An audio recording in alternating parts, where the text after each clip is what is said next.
우리가 생각할 때 이거는 진짜 하나님의 뜻이 확실해 라고 생각하는 거 있죠. 이렇게 하는 게 맞아. 나만 그렇게 생각하는 게 아니라 여태까지 그렇게 해왔고 많은 사람이 실제로 그게 하나님의 뜻이 맞을 거야 라고 확신하는 것들. 근데 그게 때로는 하나님은 그 틀을 깨시는 경우가 우리가 살아오는 역사 속에서 종종 있어 왔던 것을 보게 됩니다. 우리 생각에 하나님이 이렇게 그때 얘기하셨으니까 이게 지금도 맞을 거야. 근데 이제 우리가 조금만 이렇게 깊게 생각을 해보면 잠언 말씀도 보면은 찢을 때가 있고 꿰맬 때가 있다.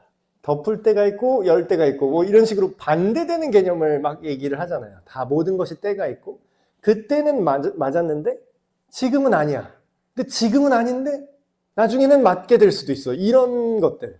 그래서 하나님의 뜻도 우리가 생각할 때 내 생각으로 계속 그거를 맞다. 이전에 하나님이 이렇게 일하셨다. 옛날에 하나님이 이렇게 약속을 했기 때문에 지금도 그렇게 하는 게 맞아. 라고 생각하는 것 중에서 물론 이제 영원히 변하지 않는 하나님의 그 성품이 있죠. 근데 하나님이 그때 이렇게 하라고 했다고 해서 모든 것이 다 영원한 규칙이 되느냐? 그거는 아닐 수 있다는 걸 오늘 말씀을 통해서 좀 우리가 배웠으면 좋겠습니다.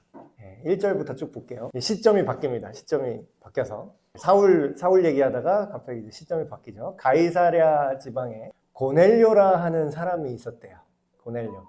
근데 이 사람이 이탈리아 부대라 하는 군대의 백부장이라. 근데 성경에 로마 시대 얘기 언급하면서 백부장이라는 그 직책 얘기가 나오는데 실제로 그 로마 시대, 로마 역사에 나오는 센츄리온이라는 지금으로 말하면 계급이라고 할까요? 우리식으로 말하면 장교입니다. 장교. 그러니까 자기 밑에 부하를 100명을 거느리면은 이제 센츄리온이라고 백부장이라고 이제 번역을 해서 얘기를 하는 거죠. 이 사람이 백부장이었대요. 군인이죠. 로마의 군인입니다. 근데 로마의 군인인데 이 사람이 어떤 사람이었냐면 경건했대요. 성경에서 이 경건하다라는 말은 하나님 앞에서 자세가 발랐다. 그런 뜻이죠. 하나님을 대하는 태도와 마음 상태가 하나님 보실 때 얘 괜찮은데 그가 경건한 사람이었대요. 근데 경건해서 어떻게 살았냐?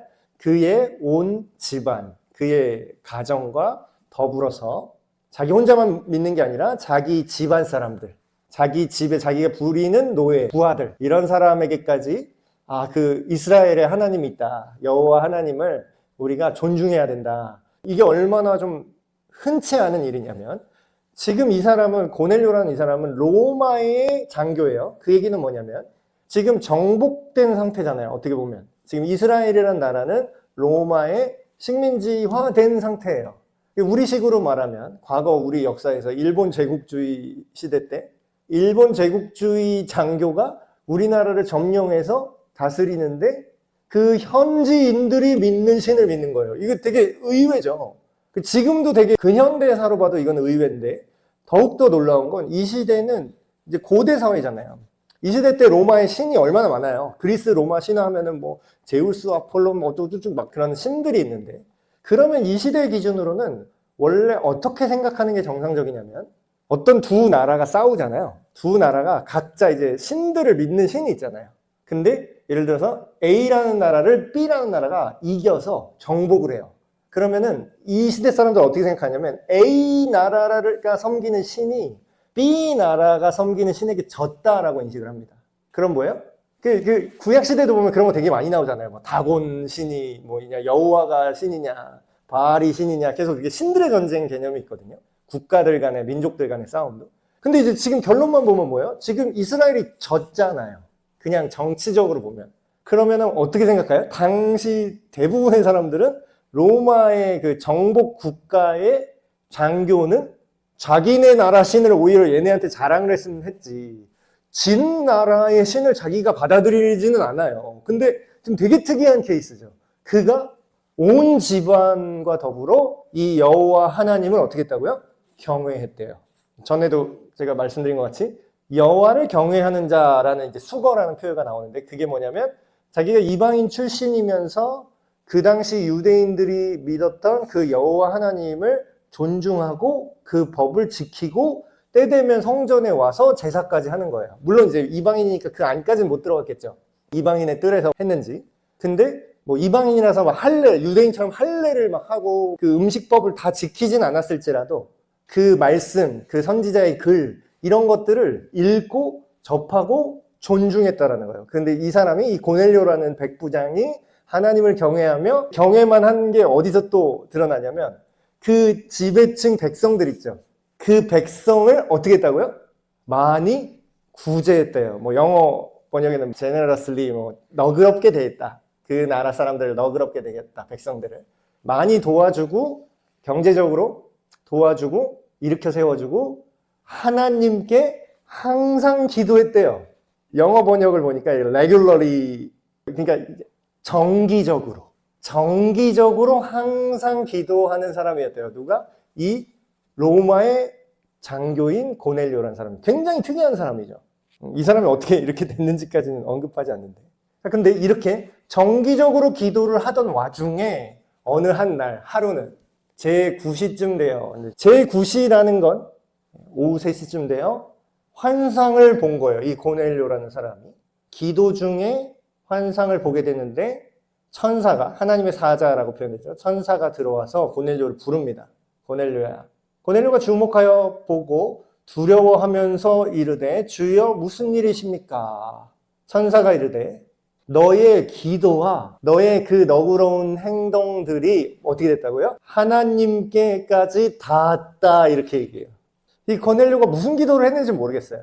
하나님을 존중하고 하나님 안에서 가까워지려고 열심히 이렇게 하는, 아니면 율법을 보다가, 구약의 성경을 읽다가 율법에서 이제 하나님이 뭐 내가 내 백성에게 너그럽게 행하라, 사람들에게 한 것이 이렇게 하나님 앞에 올려진다라는 그런 개념을 학습한 건지 정확한지는 모르겠지만 어쨌든 그들은 경건하게 이렇게 행동을 했다라는 거예요. 기도만 한 게 아니라. 그러니까 이게 이방인인데 되게 제대로 믿고 있는 결인 거죠. 예수님이 이방인들이 기도하는 거를 이제 지적하신 장면이 나오잖아요. 그때 뭐라고 나오죠? 이방인은 중언부언한다. 말을 많이 해야 신이 들을 줄 안다. 그래서 되게 무속적으로 보통 기도하는 그런 사람들이 많았는데 지금 고넬료는 어떻게 한 거예요? 제대로 기도를 했어요. 제대로 소통을 하고, 그걸 어떻게 할 수 있냐면 그가 말로만 무속적으로 누구누구 신이여 해주십시오 뭐 이렇게만 한 게 아니라 뭐예요? 하나님이 원하는 관계와 삶을 살아내기까지 했어요. 그래서 그게 하나님 앞에까지 도달되었다라고 얘기하는데, 여기서 중요한 표현이 나옵니다. 하나님이 지금 어떻게 했다 그래요? 고넬료를 기억하셨다.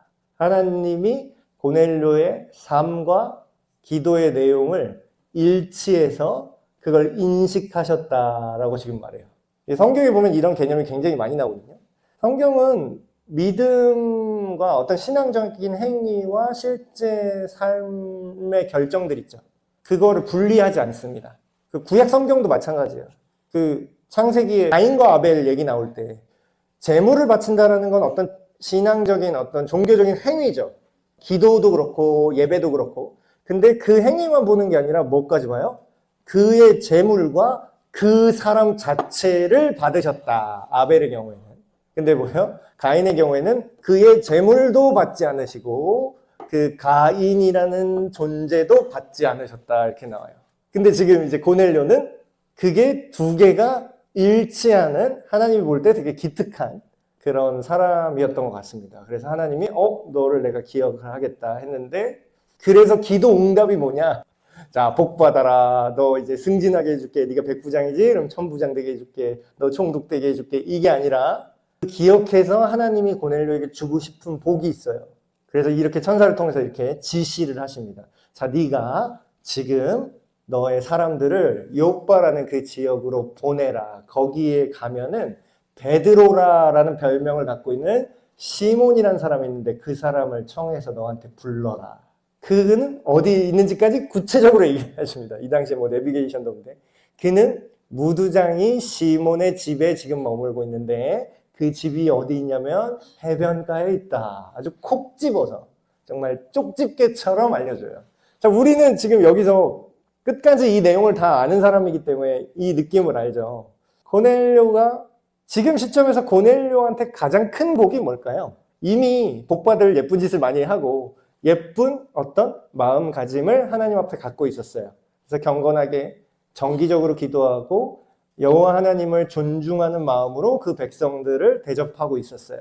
근데 그 결과로 하나님이 내가 널 기억할게 하면서 응답한 내용은 뭐냐면 베드로를 불러서 걔 말을 들어봐라. 이게 하나님의 가장 큰 선물이었어요. 가장 큰 선물.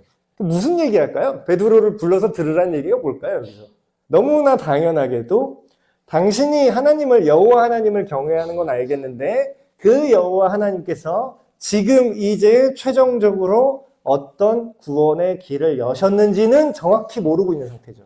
마치 지난 장에 전에 나왔던 에티오피아 내시도 이방인인데 여호와를 경외해서 예배까지 드리러 왔는데 마음 밭은 되게 좋아요. 근데 정확히 예수님이 누구신지 복음이 뭔지 그 여호와 하나님이 구원의 길을 어떻게 펴셨는지를 정확히 이해하지 못할 때 성령께서 그 사람을, 그 이방인을 되게 어여삐 보셔서 빌립 집사를 보내잖아요. 그 똑같은 현상이 지금 일어나고 있는 겁니다. 그래서 참 배울 점이 많아요. 이 사람이 굉장히 마음밭이 좋은 것 같은 게 순종이 지금 굉장히 빠릅니다.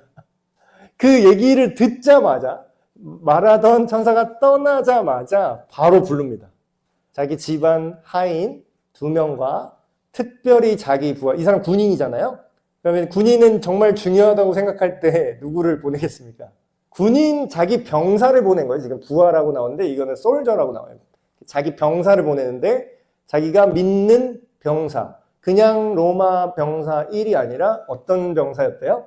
경건한 사람 하나를 불러. 제 생각에는 여호와 하나님 신앙을 이 사람한테도 얘기한 것 같아요. 그래서 그 사람을 딱 뽑아서 사명을 지어서 거의 미션처럼 보냅니다. 지금 나한테 이런 일이 있었어. 여호와 하나님께서 천사를 통해서 나한테 이런 신비한 이야기를 하셨는데 그러니까 너희가 이 들은 얘기를 가지고 그 욥바로 가서 이 사람을 데려와. 이렇게 이제 보낸 거예요. 자, 근데 시점이 또 바뀝니다. 이튿날, 그 다음날 그들이 길을 가다가 그 보낸 사람이 이제 그 욥바에 가까이, 그 도시에 가까이 도착했어요. 근데 시점이 바뀌면서 그때에, 자, 이게 굉장히 중요한 게 이런 성경 본문 읽으면 우리 좀 현대에 적용하기 힘든 부분이 굉장히 신비한 일이잖아요. 이런 얘기 막 많이 주장하는 사람도 있어요. 뭐 예를 들어서 내가 너 기도하다가 꿈에 환상 중에 하나님께서 너랑 결혼하라고 메시지를 받았어.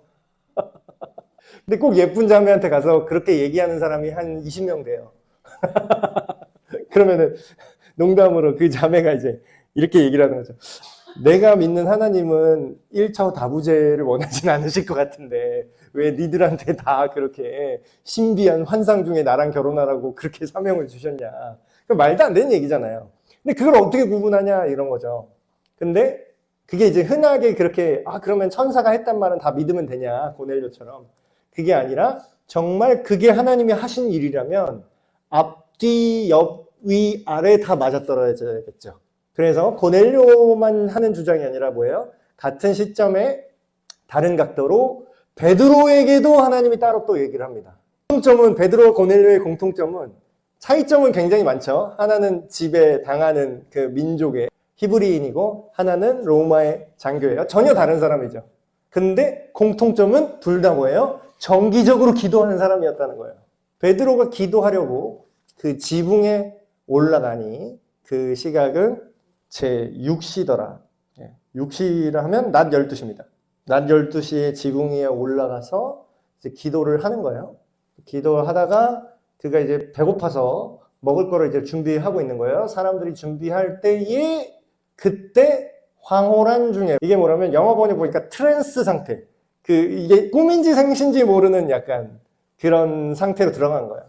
환상을 봤다라고 보통 이제 해석을 하죠. 황홀한 중에 하늘이 열리며 한 그릇이 하늘로부터 내려오는 것을 봤대요. 베드로가. 봤는데 큰 보자기 같이 생겼는데 그 네 귀퉁이가 땅에 이제 매여서 이렇게 쭉 내려오는 거예요. 근데 그 그릇 안에, 그 보자기 안에는 땅에 있는 각종 네 발 가진 짐승, 기어다니는 것들, 여기서 기는 것, 이게 정확히 뭘까? 그런데 영어 번역을 보니까 reptilian, 약간 파충류 같은 거, 뱀이나 뭐 이렇게 기어다니는 종류, 그리고 공중에 나는 새들 종류 이런 것들이 이제 쭉 담겨서 쭉 내려오는 거예요. 근데 이게 무슨 뜻이냐면 유대인들은 하나님이 옛날에 모세에게 주신 그 시대부터 전해 내려왔던 그 율법 중에 먹을 수 있는 음식과 먹어서는 안 되는 음식, 그리고 깨끗한 음식, 그리고 종교적으로 깨끗한 음식, 종교적으로 부정한 음식. 부정한 음식은 우리가 먹을 수 없습니다. 지금으로 말하면 유대인들의 그 음식 규정은 코셔라고 하고, 그 비슷한 게 또 이슬람에는 뭐라고 그러죠? 할랄. 그러니까 자기들이 인준한 방식으로 도축되지 않은 건 못 먹는다. 뭐 그리고 그런 뭐 돼지고기 못 먹는다. 뭐 이런 것들 있잖아요. 근데 이 안에 돼지가 있었다는 거예요. 쉽게 말하면.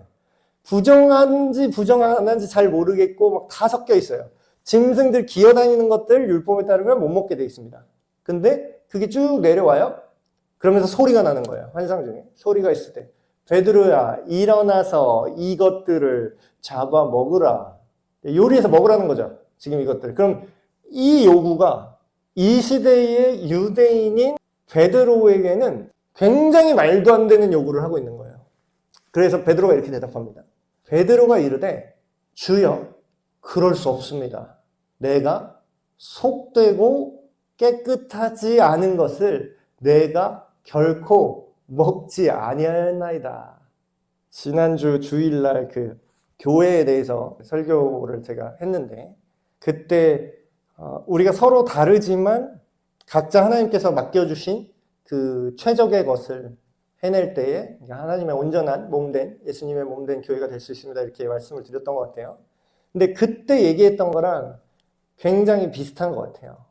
이 속되고 거룩하다, 세속적이다, 거룩하다 이 기준은 영원히 변하지 않는 기준도 있긴 있어요. 영원히 변하지 않는 기준.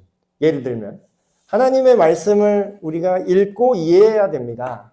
요거는 영원한 기준이죠. 근데 하나님의 말씀을 반드시 종이 성경책으로만 읽어야 됩니다. 이건 영원한 기준인가요? 저는 나중에는 어떻게 될까까지 좀 상상을 해보면 요즘 그 어린 친구들이 글을 안 읽잖아요. 나중에는 뭐 거의 문맹, 사실상의 문맹 비슷하게 될 수도 있을 것 같아요. 근데 그때는 시대가 더 발전해서 실제로 AR처럼 뭐 가상 환경을 이렇게 띄워서 그 보여주는 그런 것들을 더 선호하게 될 수도 있을 것 같아요. 그래서 저는 지금 물론 이제 그 드라마로 만든 성경 내용이 성경 글씨를 읽는 것만큼 정확하진 않지만 그게 성경을 대체할 수는 없다고 생각합니다. 저도. 근데 성경을 아예 글을 안 읽는 세대에게 그 드라마로 표현된 예수님과 예수님의 공생애와 제자들에 대한 이야기들 그거는 엄청난 복음 전파에 도구가 될 수 있겠다 그런 생각을 하거든요. 근데 이제 성경 말씀이 거룩하죠. 성경 말씀이 거룩한데 성경책이라는 그 종이가 거룩합니까? 그 안에 담겨있는 메시지가 거룩합니까? 그쵸. 그럼 메시지를 담는 툴은 시대에 따라서 바뀝니까? 안 바뀝니까? 자, 우리가 읽고 있는 성경책 처음에 파피루스였어요. 이런 종이가 아니었어요. 바뀌었네요. 우리는 종이로 읽는 게 거룩해 하잖아요. 지금 시대는. 어떻게 스마트폰 대가리로 이게 성경을 봐. 지금 저 청년 그 담당할 때도 그때도 한창 그 논쟁이 있었거든요. 어떤 보수적인 목사님은 청년들 이렇게 교회 올 때 성경책, 종이 성경책 꼭 갖고 다니라고. 요즘 애들 버릇없이 그 스마트폰으로 이게 성경책, 스마트폰 앱으로 이렇게 근데 물론 단점이 있어요. 카톡 뜨면은 또 성경이 있다. 이걸로 성경이 있다. 카톡 뜨면 또 그거 보고 막 이렇게 분산되는 건 맞는데 실제로 그 패드나 이런 전자기기에서 성경을 잘 요약하고 더 잘 세부적으로 정리해 놓은 앱도 굉장히 발달했거든요. 그 옛날에 그게 나온 지 얼마 안 됐을 때는 다 종이 성경 쓰라 그랬어요. 그리고 그 목사님들, 젊은 목사님들, 젊은 전도사님들이 이렇게 설교할 때 이제 성경책 안 들고 오려고 패드 같은 거 이렇게 들고 오잖아요. 아이패드나 뭐죠? 갤럭시 패드? 이런 거 들고 오죠. 태블릿 들고 오죠. 그러면 나이 든 목사님한테 혼났어요. 정신머리 없는 전도사 저거. 지금 어때요? 그거 써야 더 정확해요. 거기 성경책만 들고 오는 게 거기 안에 그 성경 주의 원어 해석 다 나와요. 여기 그 패드 앱으로 보면. 그러니까 지금 우리가 거룩하다라고 이걸 바꿔서는 안 된다고 얘기하는 종이 성경책도 더 옛날 시대에는 파피루스로 봤다는 거예요. 그럼 뭐예요?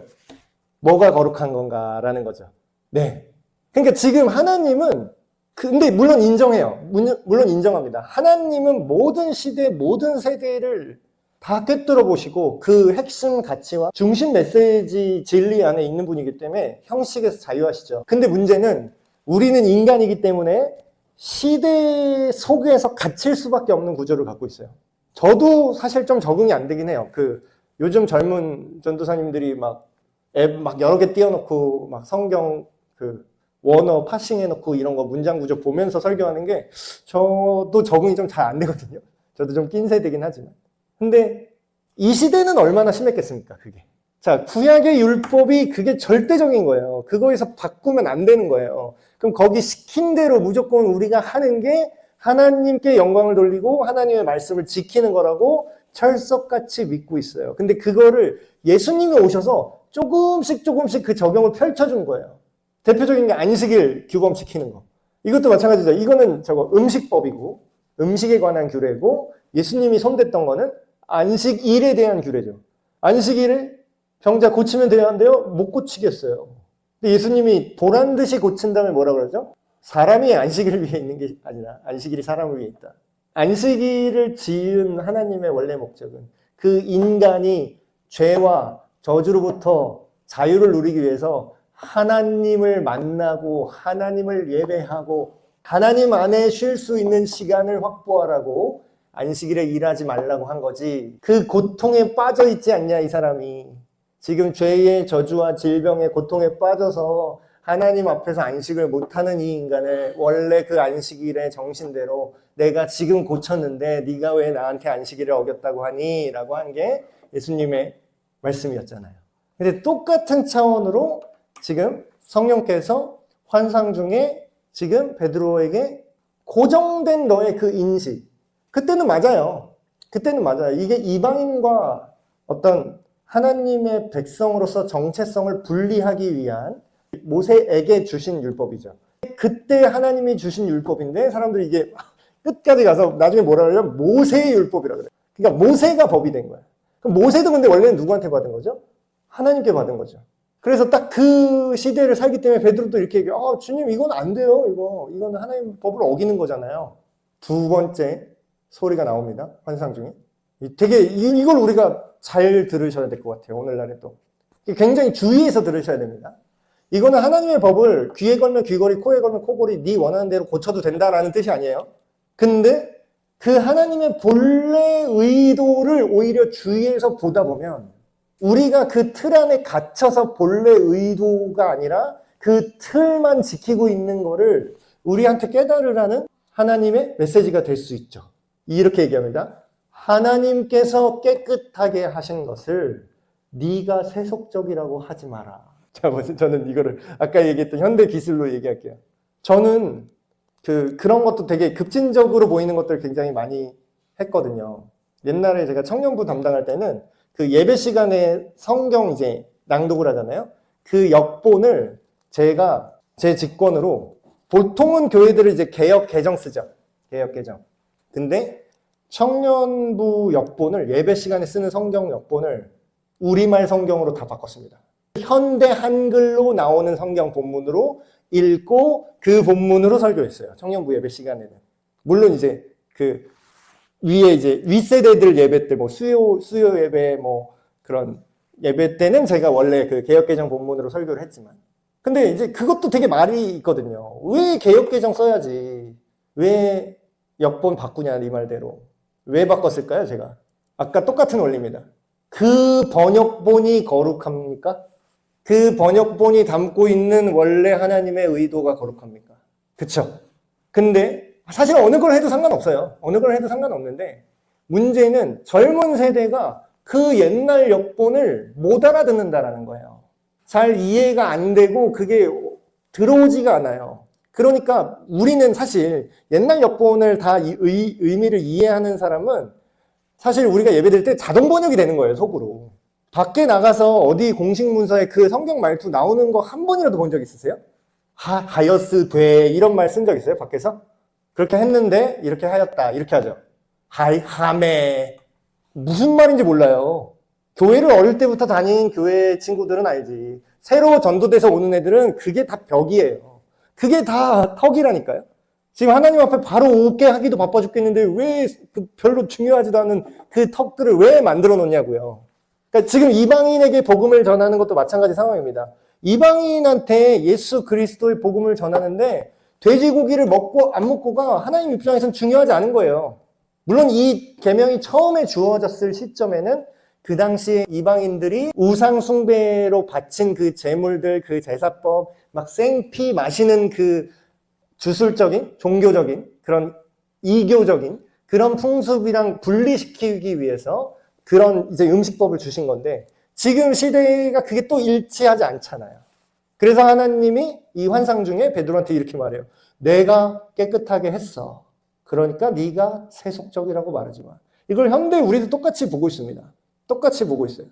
패드는 그걸로 성경 앱을 통해서 하나님 말씀을 친근하게 이해할 수도 있는 반면 그걸 통해서 이상한 잘못된 영상들을 볼 수도 있어요.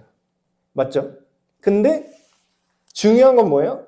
하나님이 그걸 사용하면은 그게 거룩해지나요? 여전히 더럽나요?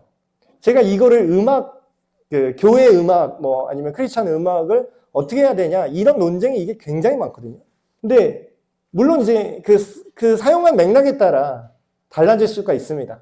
옛날에 뭐 전자악기 막 이런 거는 옛날 시대 때는 막 타락의 현장에서만 볼 수 있는 거였어요. 뭐 캬바레 이런 데 가고 거기서 백반주한다 그러나요? 그런 사람들만 이제 전자악기를 쓰고 그랬기 때문에 이전 세대가 볼 때는 그거는 굉장히 세속적인 악기. 뭔가 되게 거룩하지 못하고 술 마시고 여자 끼고 노는 그런 타락의 현장에서 사용됐던 그 인식이 있기 때문에 그거가 용납이 안 되는 거죠. 근데 지금 현대에 와서는 그 도구로 하나님을 예배하고 하나님을 찬양하는 일에 충분히 사용을 할 수가 있죠. 그래서 지금 이 메시지는 이때뿐만이 아니라 오늘 우리 교회가 좀 이해하고 적용해야 될 부분인 것 같아요. 근데 이런 일이 몇 번이나 있었다고요? 3번 보여줬대요, 이거를. 그러니까 하나님이 성경에서요, 3번 똑같은 게 나오면 굉장히 강조하는 겁니다. 보통 확증할 때 2번 하거든요. 그러니까 예를 들면은 이런 꿈과 환상 같은 것도 요셉한테 하나님이 꿈꾸게 하신 것도 2번씩 보여주잖아요. 똑같은 의미인데 다른 그 스킨으로 2번 보여줍니다. 통통한 이파리가 7개가 있는데 그 후에 나오는 파리한 말라 비틀어진 이파리 7개가 그걸 잡아먹더라. 살찐 암소가 7마리 있었는데 아주 흉측하게 마른 해골 같은 암소가 그 7개 암소를 잡아먹더라. 그건 뭐예요? 2번 중복으로 보여주는 거잖아요. 그 여호와께서 이거를 7년 풍년 후에 7년 흉년이 올 거라는 걸 확증하셨다라고 이렇게 해석을 하죠. 근데 지금 이거를 어떻게 했다고요? 3번 보여줬대요. 3번. 그럼 뭐예요? 이거는 완전히 확실하게 하나님이 내가 이렇게 할 거야 라고 강조하신 거죠. 3번 있은 후 그 보자기 같은 그릇이 하늘로 올라가는 환상을 딱 봅니다. 베드로. 딱 봐도 베드로가 이걸 100% 이해는 못했어도 이렇게 딱 느끼는 거예요. 이거 뭔가 확실히 있다. 이거는 개꿈이 아니다. 하나님께서 나한테 뭔가 진짜 이 깊은 의미를 깨달으라고 지금 뭔가 사인을 주신 거구나. 그래서 이걸 고민합니다. 그러니까 현대에 우리도 좀 마찬가지인 것 같아요. 하나님이 우리한테 좀 강하게 사인을 주실 때가 있거든요. 그러니까 참 이게 신기해요. 하나님을 우리가 어떻게 통제하거나 조종할 수 없다라는 게 뭐냐면 우리가 간절히 어떤 거를 대답을 해주세요. 이렇게 하나님 이렇게 할까요? 저렇게 할까요? 이럴 때는 어떨 때는 전혀 무관심하시고 전혀 냅두시고 응답도 없으실 때도 있는 반면 어떨 때는 우리가 전혀 생각하지도 못하고 가만히 있었는데 강하게 어떤 권면을 하실 때가 있어요. 강한 인상으로. 근데 그 채널은 되게 다양합니다. 이렇게 뭐 꿈을 꾼다거나 환상을 본다거나 뭐 이런 초자연적인 것만 있는 게 아니라 살면서 심지어는 길을 가다가 하늘에 구름을 봤는데 구름 속에서 빛이 보이고 뭐 그게 어떤 인상을 받는다거나 뭐 별 특이한 일이 있어요. 어떤 사람을 통해서 말씀을 하신다거나 심지어는 안 믿는 사람 입을 통해서도 하나님이 전달을 하십니다. 그래서 베드로가 뭔가 예사롭지 않은 이 환상을 3번 중복으로 지금 봤는데 이게 무슨 뜻인가 속으로 계속 고민을 한 거예요. 속으로 의아해 하더니 근데 이러고 있는 와중에 아까 고넬료가 보낸 사람들이 딱 타이밍 좋게 그 집을 찾아온 거죠. 시몬의 집을 찾아 문 밖에 서서 불러 묻되 베드로라고 불리는 시몬이 여기 있습니까? 이렇게 물어본 거예요. 자, 베드로가 그 환상에 대해서 생각을 할 때 성령께서, 사도행전을 보면 이런 특징들이 많이 나오거든요. 성령께서 이걸 막으셨더라, 뭐 이런 표현도 나오고, 성령께서 일로 이끄셨더라, 이런 모습이 나와요. 그러니까 예수님이 성령에 대해서 뭐라고 설명해 주시죠? 그는 지혜의 영, 모략의 영, 그는 우리의 상담가이자 우리를 인도하는 존재, 하나님의 것을 나에 대해서 너희에게 더 깨닫게 하실 것이다. 알려주실 것이다. 그래서 성령께서 그에게 말씀하시되 두 사람이 너를 찾으니 일어나 내려가 의심하지 말고 함께 가라. 그래서 뭐라고 인정해줘요? 내가 그들을 너한테 보냈다. 자, 그럼 뭐예요? 환상이 나오면 무조건 다 맞는 말이에요? 환상만 보면은 이제 망상도 있고 개인의 망상도 있고요. 거짓 환상도 엄청 많습니다. 그리고 사탄도 이런 비전을 보여줄 수가 있어요. 그래서 그 수많은 이단 사입이 다 뭐 본 사람들이거든요. 맨정신으로 그렇게 하는 사람이 아니에요. 뭔가 봤기 때문에 좀 비틀린 자기 확신을 가지고 그렇게까지 할 수 있는 거거든요. 근데 초자연적인 경험이 다 하나님의 뜻이다가 아니라 지금 보니까 앞뒤 내용이 하나님께서 인도하시는 거라는 확신을 서로가 받았습니다. 내가 그들을 보냈다. 베드로가 내려가서 그 사람들을 보고 이렇게 말합니다. 내가 니들이 찾는 베드로 맞는데 너희들 무슨 일로 왔니? 이렇게 물어보는 거예요. 그들이 대답하되 백부장 고넬료는 의인이요 하나님을 경외하는 사람이라 유대 온 족속이 칭찬하더니. 자, 여기서 아까 구제한 게 누구한테 했다는 걸 지금 알 수 있죠? 로마 사람들한테만 했나요? 로마 시민권자니까 내가 너그럽게 구제한다. 너는 정복지 백성이니까 꺼져라. 이렇게 했으면 이 말이 안 나오겠죠. 유대인, 히브리인 출신 사람들이 이 로마 정령군 장교를 칭찬했대요. 이게 얼마나 말이 안 되는 거냐면 우리식으로 하면은 일본 순사를 조선인들이 칭찬하는 거예요. 이 사람 너무 좋은 사람이다. 근데 그런 삶을 살았다는 거예요.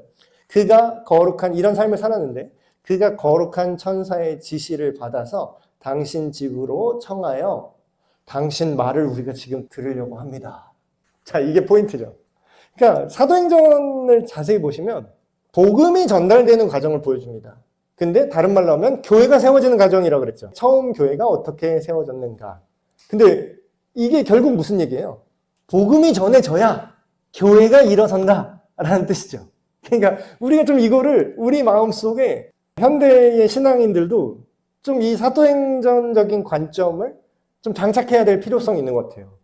교회가 어떻게 하면 부흥할까? 교회가 어떻게 하면 잘 될까? 지금 막 현상들 그래도 조금 이제야 좀 정상적으로 진단하시는 분들이 이제 좀 나오는 것 같은데 몇몇 그런 진단들을 제가 볼 때 좀 제대로 보시는 것 중에 하나가 이런 얘기가 나와요.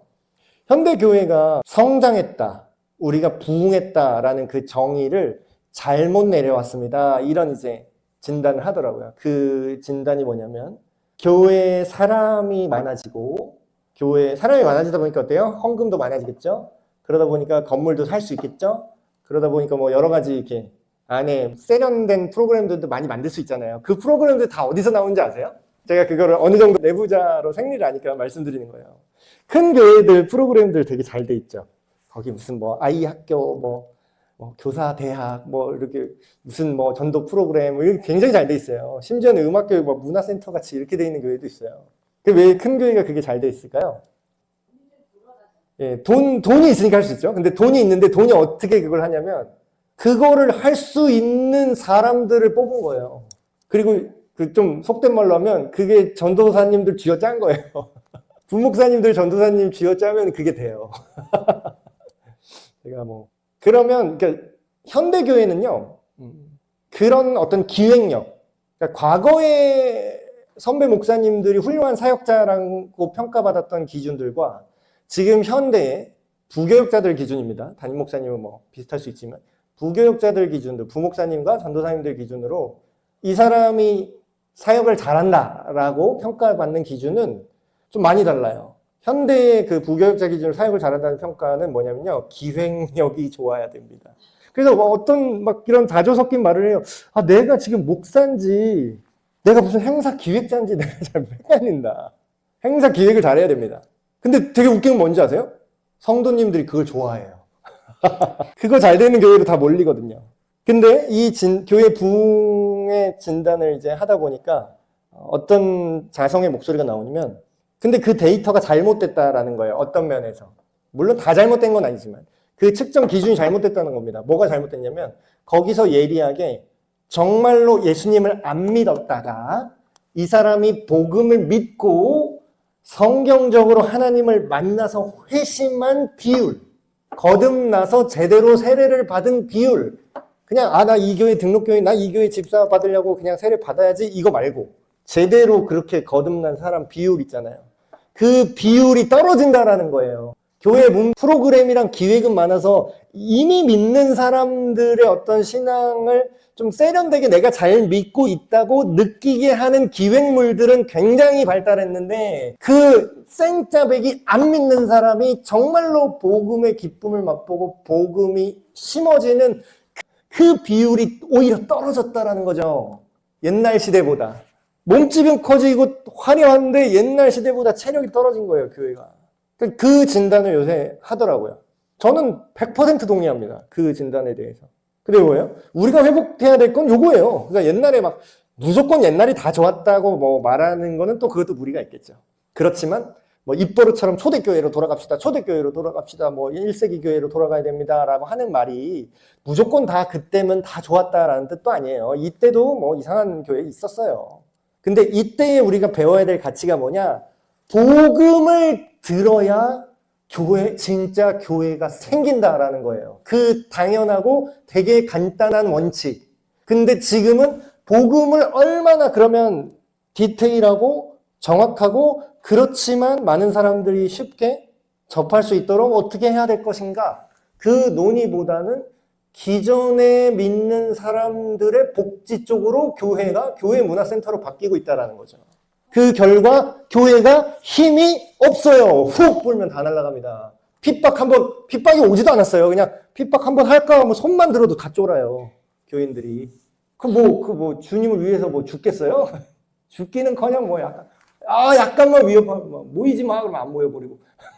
자, 우리가 그 천사의 짓을 봐서 당신을 그 고넬료의 집으로 청하여 당신의 말을 들으려고 합니다. 그 말이 뭐겠냐라는 거예요. 복음이죠. 복음. 예수가 구원자십니다.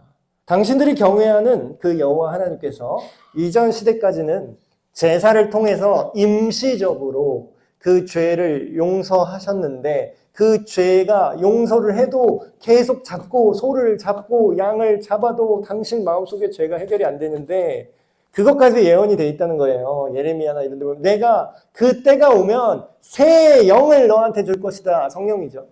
너희에게 새 마음을 줄 것이다. 너희 속에 내 법을 집어넣을 거야. 너희의 기쁨이 그럼 넘칠 거야. 그럼 그게 너를 구원할 거야. 그게 복음을 얘기한 거죠. 그러니까 하나님에 대해서는 아는데 더 정확한 구원의 길을 들어야 되는 거예요. 그게 이 사람의 고넬료의 기도응답이었던 겁니다. 오늘 우리도 어떻습니까?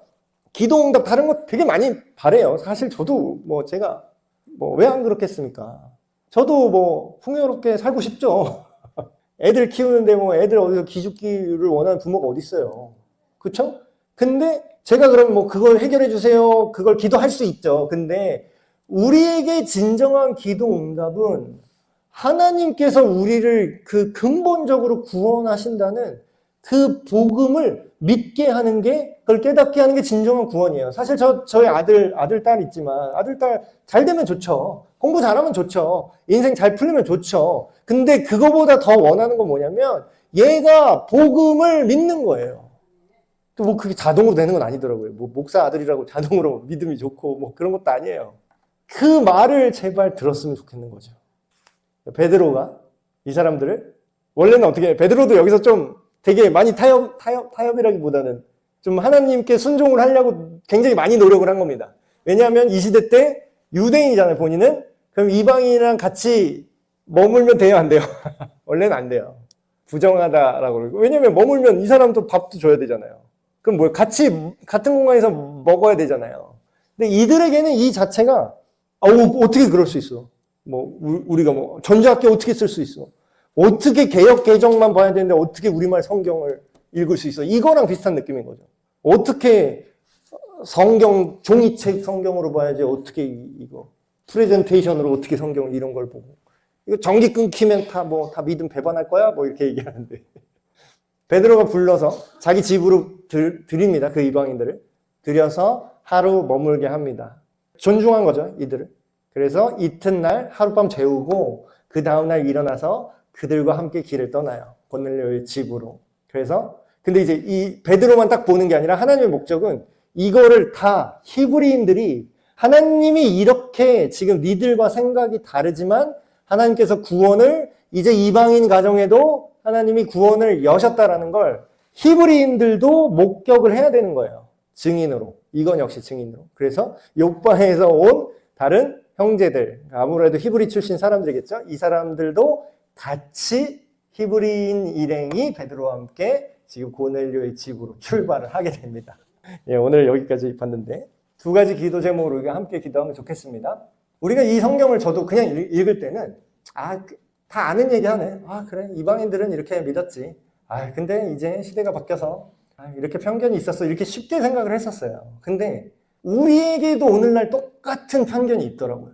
근데 그게 맞았던 시대가 또 있어요. 맞아요. 옛날에는 그렇게 했었어야 돼. 그게 정답이었어요. 그래서 저도 지금은 이렇게 40대라서 이렇게 윗세대와 아랫세대의 고리 역할을 할 수 있지만 제가 좀 더 나이 20년 지나면 어떻게 될까요? 제가 아랫세대를 지금만큼 이해 못할 확률이 아주 높아요. 저도 저 자신을 믿지 않아요. 그럼 그때 되면 어떻게 되죠? 하나님이 새술은 새 부대에 담아야 된다고 그때의 윗세대와 아랫세대를 연결할 수 있는 새로운 사역자를 또 하나님께서 이렇게 세우실 겁니다. 그래서 우리가 시대를 살고 있기 때문에 어쩔 수가 없어요. 우리 시대의 한계를 받아들여야 되겠구나.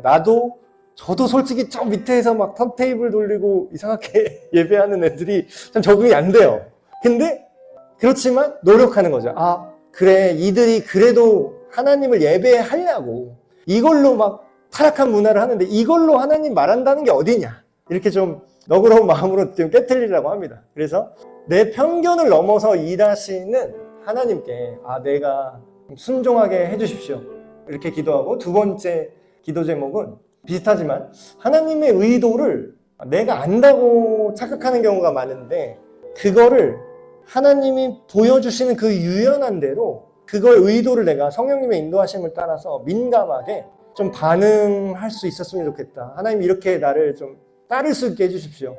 다 아니라고 하는데 이해해야 될 때가 있어요. 바울도 선교하러 나가려고 그러는데 다 모든 믿는 사람이 다 아니라 그랬어요. 근데 가야 될 때가 있는 것처럼 다 맞다고 이거는 가야 된다고 할 때 성령께서 글로 못 가게 막으셨더라. 이런 구절도 나오거든요.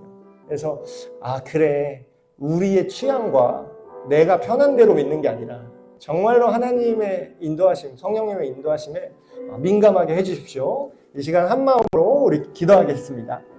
하나님 아버지, 오늘 말씀을 통해서 우리가 너무나 당연하게 옳다라고 여겼던 것들이 하나님께서 그것을 바꾸시고 새로운 길을 여실 때 그것이 방해가 되는 것을 다시 한번 확인했습니다. 하나님의 뜻은 영원하고 변하지 않는 하나님의 선하심과 지혜가 있지만 각 시대와 그 맥락 속에서 변화할 수밖에 없는 그 하나님의 뜻을 우리가 온전히 분별하게 되길 원합니다. 하나님, 우리가 변하지 않는 영원하신 말씀으로 성경 말씀을 읽고 묵상하고 생각하지만 그 어떤 특정한 형태에 매몰되는 것이 아니라 그 변하지 않는 영원한 진리로 새롭게 주시는 새 부대에 주님의 진리를 담아서 후대에 전달할 수 있는 우리가 되게 하여 주시옵소서. 하나님 아버지, 내가 지금 당장은 이해가 되지 않더라도 이전에는 이렇게 하는 게 맞았는데 새롭게 이끄시는 하나님의 뜻을 보게 됩니다. 이미 교회의 모습도 너무나 과거에 비해서 그 형태도 그 사역의 방향도 많이 바뀐 것을 보게 됩니다.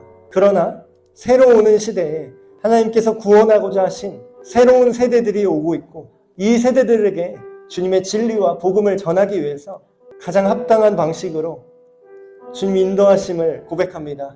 우리가 주님 앞에 온전히 마음을 열고 옛날에 쓰던 도구가 하나님의 진리라고 믿는 것이 아니라 그 도구가 담고 있었던 영원히 변하지 않는 진리를 새로운 시대에 새로운 도구에 온전히 담아서 그들에게 전달하여서 수많은 영혼을 다시 하나님께로 이끌 수 있는 우리가 되게 하여 주시옵소서. 우리 주 예수 그리스도의 이름으로 기도하옵나이다. 아멘.